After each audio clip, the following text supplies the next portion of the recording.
Hello, my name is Mitch and I draw Blood Force. And today I'm fulfilling a promise, or maybe it's a threat. Depends on your point of view, I guess.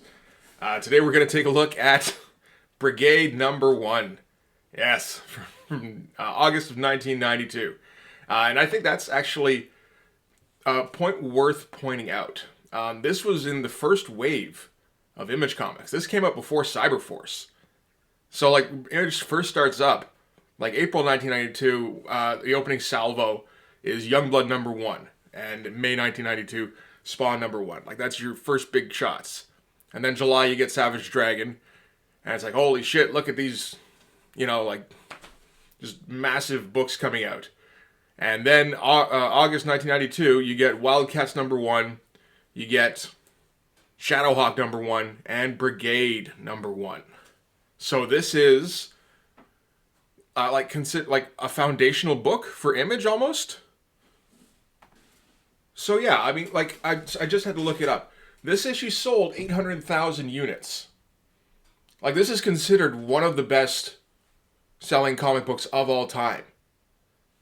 Savage Dragon number 1 barely outsold this at 850,000.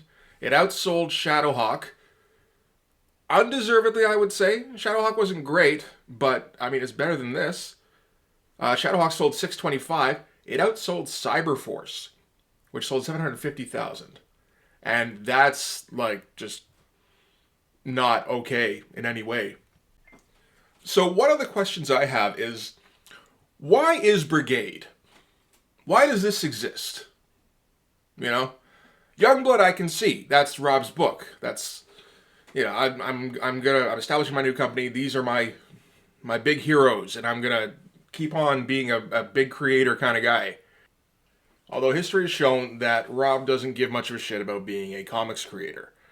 I mean, I think that's what we all assumed when he broke away from Marvel.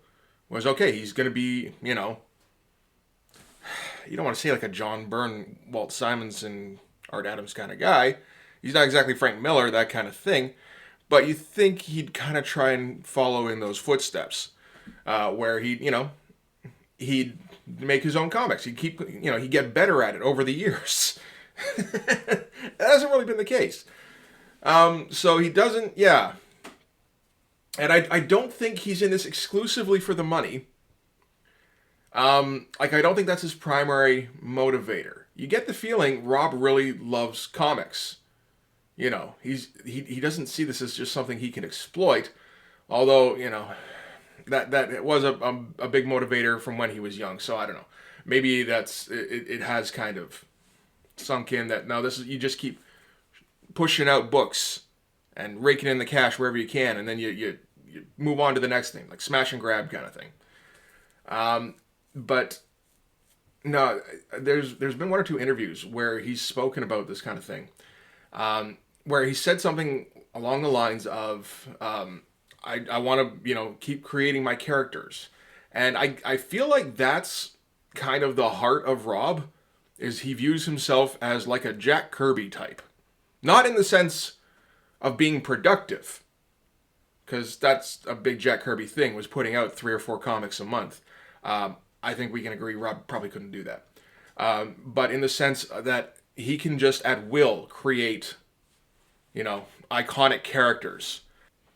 And I think that this has kind of been proven by history, by just the history of Extreme Studios. So, first thing he does is Youngblood number 1, and then a couple months later, Brigade number 1, created by Rob Liefeld. The next year, we get Youngblood Strike File. Remember that one? By Jay Lee. That'd actually be worth revisiting, because that book is fucking bonkers. We also get Bloodstrike. We also get Prophet and Team Youngblood and Supreme number. I don't have Supreme number 1. Sorry, I should get that. Oop. Give me them back. The following year, 1994, we get Dooms 4 and New Men. Yes, I have these books. And then 1995, we get Bloodpool, and we get Berserkers. This is actually an interesting book because this is this is drawn by Dan Fraga, isn't it? Berserker's team is part of the reason that Image exists. It feels like back when Rob was, I don't know, just kind of being dissatisfied with Marvel. He was talking with the guy who produced Megaton Comics, and I believe that's Gary Carlson. And Gary Carlson kind of gave Rob his first publishing work. That was where we first saw Youngblood. Actually, there's a like an ad kind of thing. You know those? Oh shit, what was it? In X-Force #1, there was the cable guides where you'd get like a breakdown of the team and the characters and all that shit. There was one of those for Youngblood back in 1985, and he got to do a couple of pages on a fill-in story, that kind of thing. That's where Eric Larson got his start too, and that's where those two met. And yeah, so around 1991-ish, I guess late 91, early 92, he's talking with Gary Carlson about how he'd like to do some work for him because Rob's kind of loyal like that. And he puts together, I'll put up the thing here, this kind of fake ad for something called The Executioners with a big X on it. And I guess his editor at the time, I think was probably Bob Harris, saw that and went, "You put that shit out and I will sue you into the dirt." And that doesn't sit too well with Rob. I mean, you know, like, the sentiment is understandable, but it's also Rob Liefeld. You know, like, he is one of the, you know, like it or not, he's kind of a foundational piece at Marvel at this point. So at this point, you know, putting out Berserkers, this feels a little bit like just Rob can't let something go to waste because he feels like every character has potential, which is a kind of a mindset that's it's more prevalent now in the age of the Marvel movies, when a character like Groot can become super popular out of nowhere because he's used properly in the right movie. Just, yeah, no, keep creating IP and maybe something will blow up. You never know. You know, I can kind of understand it in that sense. So, I guess we're talking about Brigade, huh? Let's talk about Brigade then. So this comic is about, it's largely about, I mean, this is it really. It's Battlestone and his floating heads. And I imagine this was, Rob came up with the name Battlestone and went, that is an iconic character right there. And he drew a picture that probably looked very similar to this, if not this. And I like the symmetry of having the exact same character flanking him on both sides here. And this was a bit of a bait and switch. This was one of the first bait and switches I can remember, where the cover was, you know, it's like I didn't want to get Youngblood #1 because I was already getting a little pricey. And it's like, that's okay, I'll get Brigade. That's by Liefeld too. I can check out that. And then you open up and Merritt Michaels. Ew.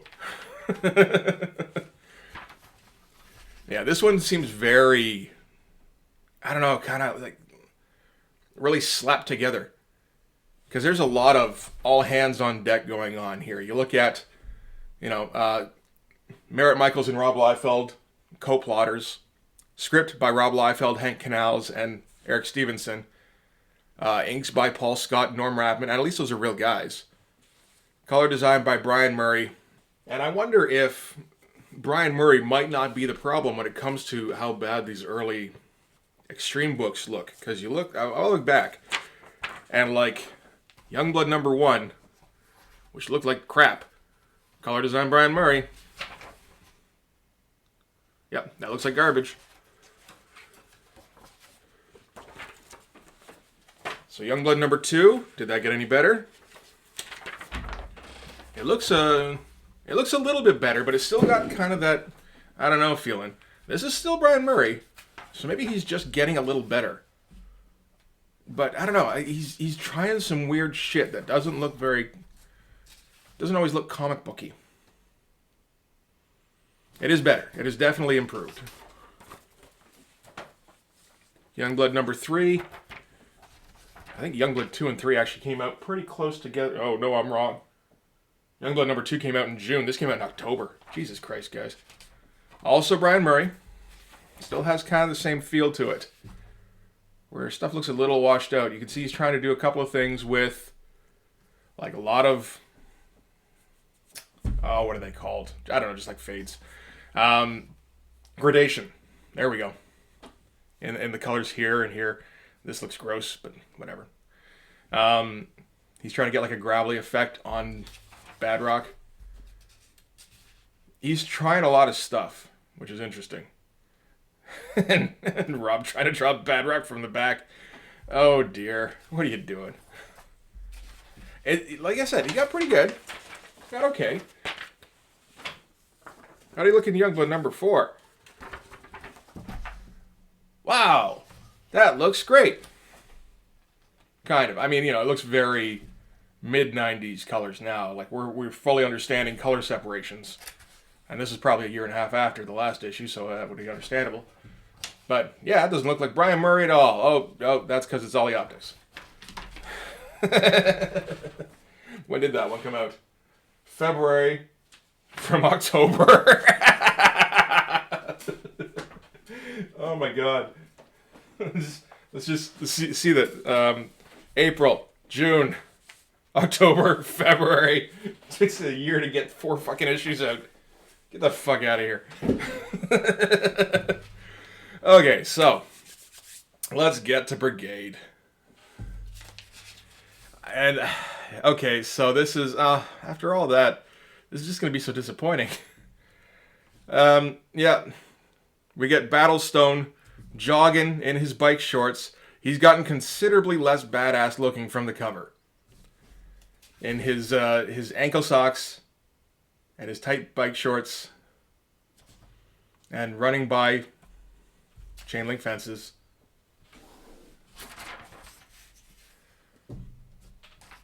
The interesting thing here for me is trying to pick out what Rob Liefeld did. Because there's some things in here that are very, very heavily suggest a Liefeld hand on the pen. Particularly when you know that Merritt Michaels... Did he just take a giant dump in his shorts here? What the fuck is that? Okay. Merritt Michaels just can't... He can't, guys. Merritt Michaels at this point is about 20 years old. Robert Liefeld, I think, is about 22.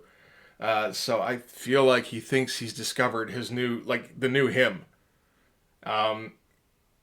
And the problem is that Merritt Michaels is a lot like Rob Liefeld in that he doesn't get much better than this. I feel like this is probably Rob Liefeld, if only because it looks a bit too good for Merritt Michaels. So this is, Battlestones jogging along the beach, shitting his pants, and he comes across 2 members of his team who are arguing. They're brothers, and they're funding the team, so he kind of has to put up with them. And then he comes across another one who's sunbathing. I assume this is by the beach. Is there any indication of water? Not really.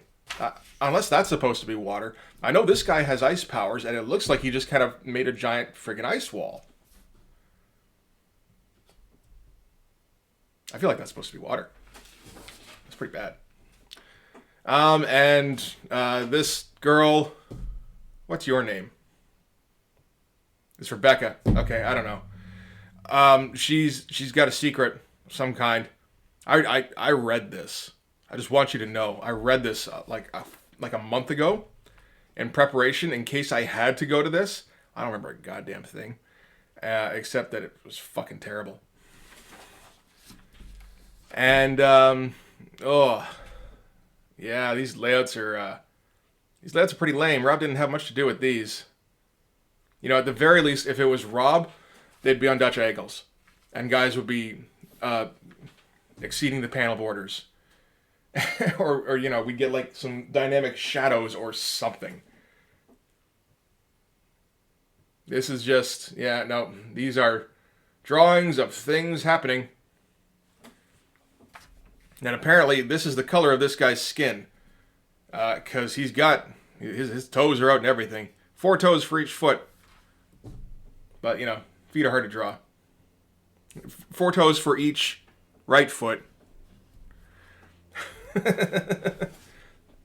But there's one thing Merritt Michaels knows how to draw. It's speed lines, because Rob's been getting him to do the backgrounds on all of his pages for the last year.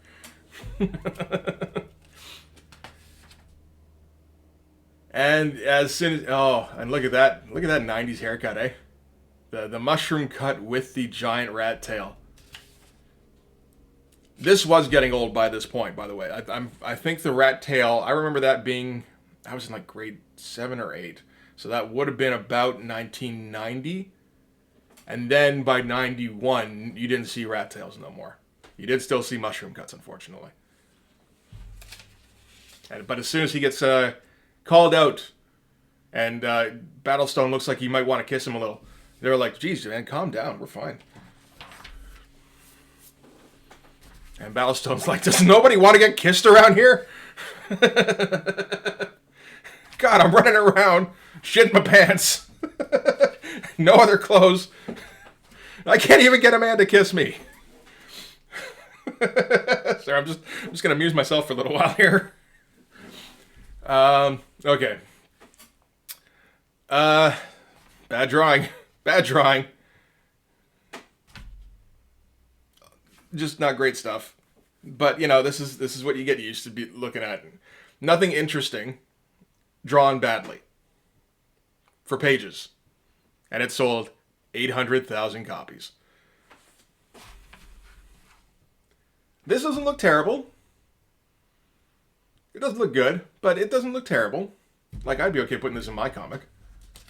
This looks okay. It's boring, but that's okay, I suppose. Don't try and draw black guys, Merritt Michaels. There's just so many things wrong with that. And then Brigade. I do plan on doing this kind of thing where every time they mention the team, it's in the team logo. The font. I want to do that. That's all right. And I know, I guess Battlestone cleaned up, but I don't know how efficiently he did it because he's standing a little awkwardly there. But yeah, this is it feels like Merritt Michaels doesn't know what color Battlestone's hair is supposed to be, or he just puts in too many lines because he puts way too much shine, so it looks like he's like Egyptian, and he's got like very black hair that's just been covered in grease and just shining from like miles away. This is a cool shot. And he's exceeding the panel border. Oh, there's no... Well, I mean, he's crossing over into the next panel border. I guess there's... You look at what this would have looked like in black and white. None of this is here. None of this is here. And then this is the background. Just these little ticks. Still, looks okay. And I like this. I remember liking this right at the beginning. This version of ice around the building. That looks okay, and big part of that is the color, actually. So, Brian Murray got that part right. I don't know about these clouds, but that's okay. But, you know, he's got to reflect the clouds in the windows. Like, he really wants to do something that looks special, and he's just not quite getting it yet. How many of these panels actually have backgrounds? Like, nope. Kinda. There's some lines here.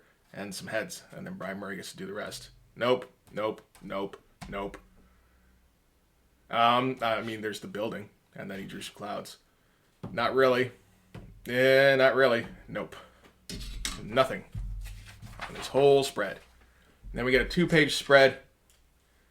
Nothing looks too terrible except for this. And this weird expression Atlas is making. I don't know why he went with mutton chops. Mutton chops in like a 1990 TV news reporter haircut. It's not a good look.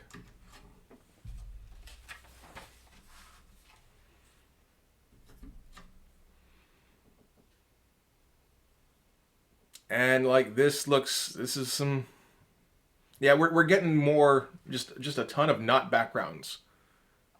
This is the most background we get on this page. See, like this book is the kind of thing that makes me think that I should be doing comics. I know this book was made at a very singular time, and it was privately funded, and that kind of thing. But it's like, you know what?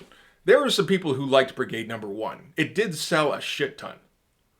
Now, that's selling a shit ton based on a name and, a bait and switch cover. But still, some people like Brigade. It went for a while. Like, Brigade went until they managed to finish the first miniseries, and then they relaunched it, and that went until issue kind of 25. 24, really.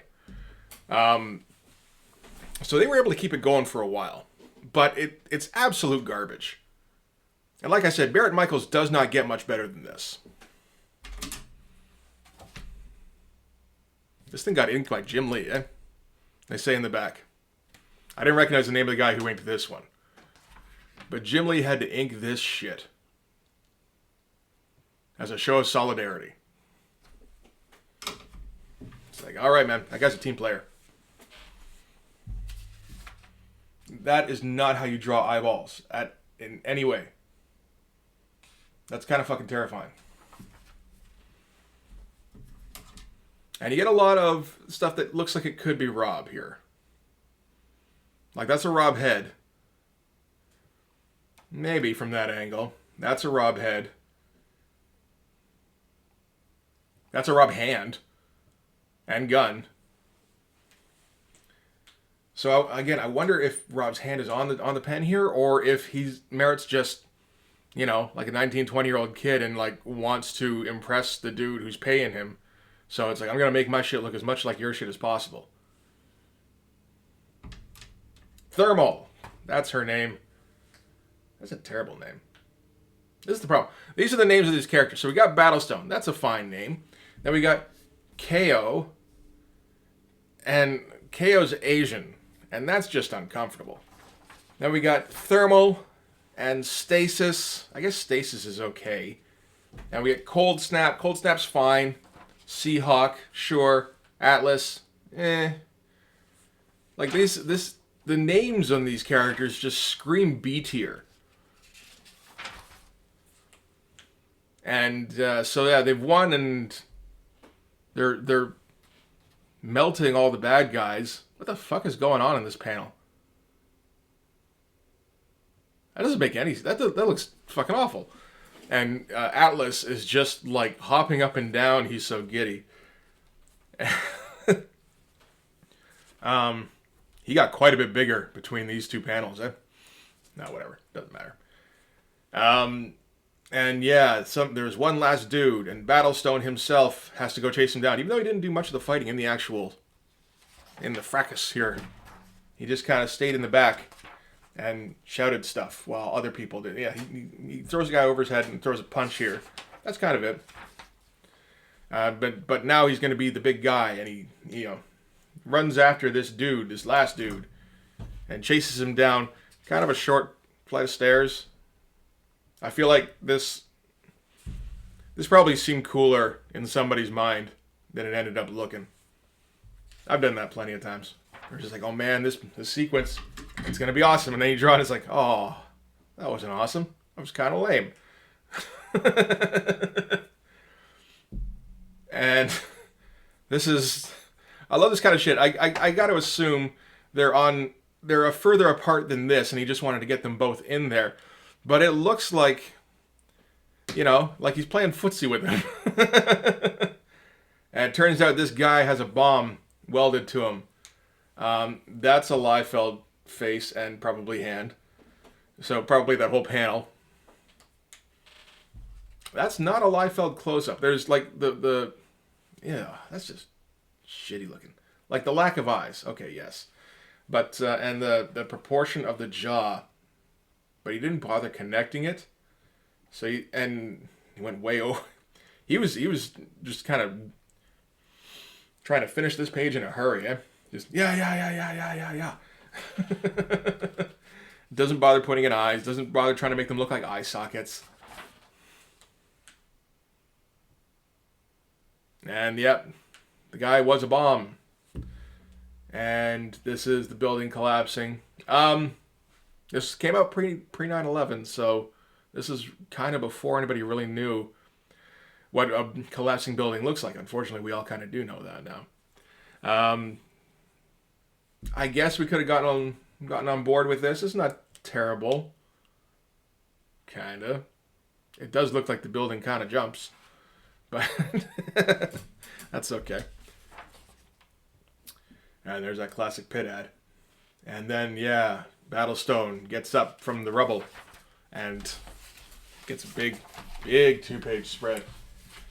Which, at full size is kind of difficult to tell, but like that is the tiniest fucking head. You can probably tell a little better than I can. Because I'm like viewing this at an angle. I like measured it out. That is at least, like, he is at least 10 heads high. And I mean, there's a reason you want to keep it around 7 or 8, like maybe 9. After a while, it just looks like, you know, he's got like a genetically smaller head than he should. Like, you can fit 5 of his heads in his thigh. That's generally not how that works. And then we get Genocide, who's the big threat that's going to come up. And I think this is the whole source of the fight. At last I have found opponents worthy of my might. And yeah, so he's gonna fight him some Brigade guys. And I'm sure everybody cut this poster out of this issue and put it up on their wall because it's so very impressive looking. 75-cent comics. Man. You can get some like Peter David X Factors for 75 cents apparently. So that's Brigade number 1.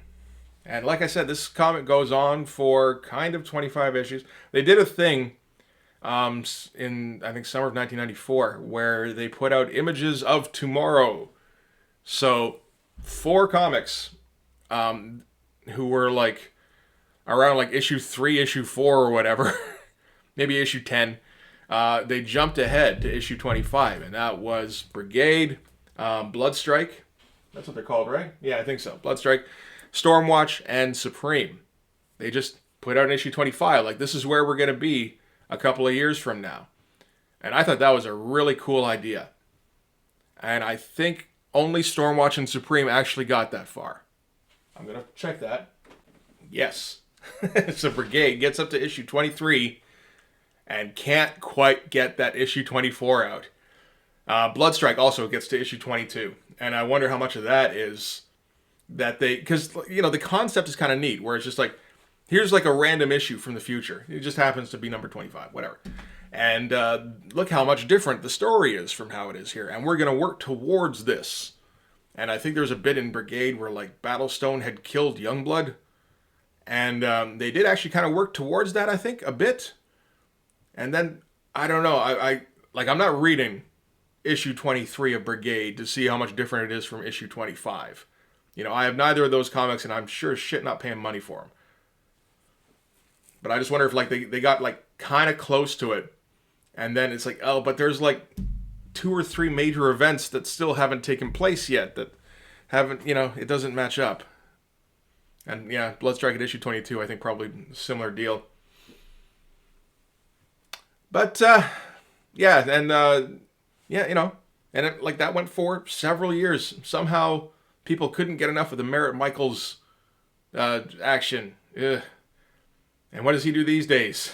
Well, from what I can tell, he does like a porn parody of Harley Quinn and Winnie the Pooh parody of I don't even know. And it's again, I'm not paying money to find out what that is. I can find covers online, and I'll put those. I'm sure I'm putting those up here now, but that's a little gross, to be honest. And it looks like, again, he hasn't gotten a lot better. A little bit. But, no, just being a good cartoonist doesn't seem to be a priority. So, yeah, that was Brigade. Are we all fulfilled? I know I am. Like I said, this book makes me a little angry. It feels like an insult. And at the same time, it's kind of motivation because, like, dude, if this could get published, you can at least like get something out there. You can get something on the shelves, or online, or whatever, right? Because this is absolute crap. Anyway, so if you'd like to see my stuff get out on the shelves, I know I would. So what you should do is you should go over to Patreon and subscribe there. And that'll give you access to all of the finished artwork, all the process artwork, my videos, all that kind of stuff, just for $3 American a month. That's a bargain right there. That's a shit ton better of a bargain than $2.35 Canadian for this piece of crap. Also, please hit like and hit subscribe on this. Follow me on Twitter at Team Blood Force. And I don't know how to end this after that. I mixed up the order. So I'm just going to say bye. Bye.